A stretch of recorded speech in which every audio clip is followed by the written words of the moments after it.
Hello and welcome to another edition of Walking with Jesus.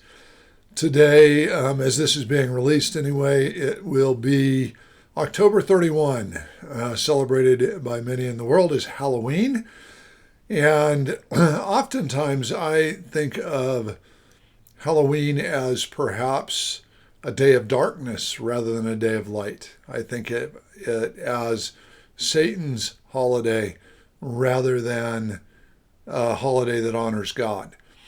It is a day when oftentimes people dress in costumes and they hide behind their masks. And those costumes and those masks oftentimes have to do with evil spirits and evil forces and things of that nature. Instead of striving to be image of light bearers, light bearers and walking in the light, it's a time of walking in the darkness. And, even things like trick or treat, give me a treat or I will give you a trick.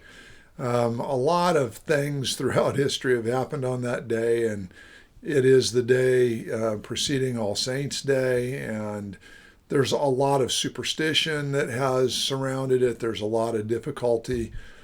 And whether you choose to celebrate Halloween or not, and whether you celebrate it as a day of darkness or just an opportunity to dress up and get candy, this year is probably going to be different than other years because of COVID-19.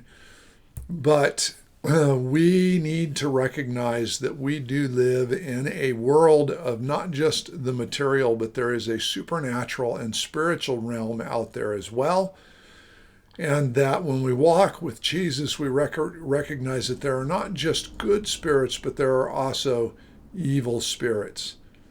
And so as we look at Luke chapter 9, verses 37 and following, we're going to see Jesus' encounter with an evil spirit and a difficult time. Jesus is a little frustrated in this passage. On the next day, when they had come down from the mountain. He's just come off the mountain, He's had the glorious transfiguration, and perhaps he's missing home. I don't know. A great crowd met him. And behold, a man from the crowd cried out, "Teacher, I beg you to look at my son, for he is my only child. And behold, a spirit seizes him, and he suddenly cries out. It convulses him so that he foams at the mouth and shatters him, and will hardly leave him. And I begged your disciples to cast it out, but they could not." And Jesus answered, "O faithless and twisted generation, how long am I to be with you and to bear with you? Bring your son here." While he was coming, the demon threw him to the ground and convulsed him. But Jesus rebuked the unclean spirit and healed the boy and gave him back to his father. And all were astonished at the majesty of God. So as we come to this, there's lots of things that I could focus on in this passage.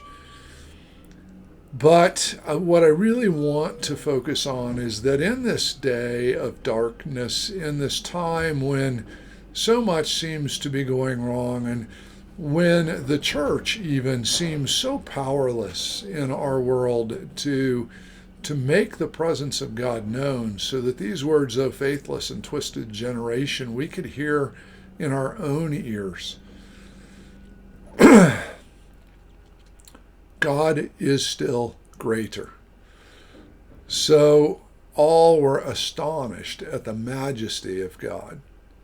And that's the phrase that I want to grab a hold of. I would just like you to be in awe of or overwhelmed by the majesty of God. We, the church, don't always do justice to the majesty of God. No one possibly could. But Jesus here had complete power over the demonic realm. He commands, they obey. And I just want you to realize that. Whether Halloween is something that you celebrate as a day to just dress up and get candy, or whether you're one of those that perhaps dabbles in the darkness of this day, I want you to remember that God is greater. As you walk with God, you walk with the greatest one. And so the word that's translated majesty of God is the word megaletes, and it is great, glorious.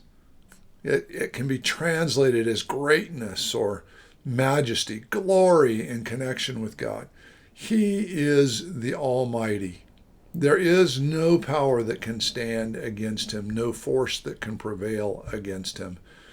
And while we, the church, may not always do well by him, may you today, as you walk with Jesus, give glory and honor and praise to God the Father, Son, and Holy Spirit. And may your life lead to people seeing the greatness of God in you and through you. Make sure that if you open your homes to those that are coming for trick or treat, if any do on this COVID 2020 time, that you represent the light of Jesus Christ to them. Don't succumb to the darkness, but walk in the light. God bless you.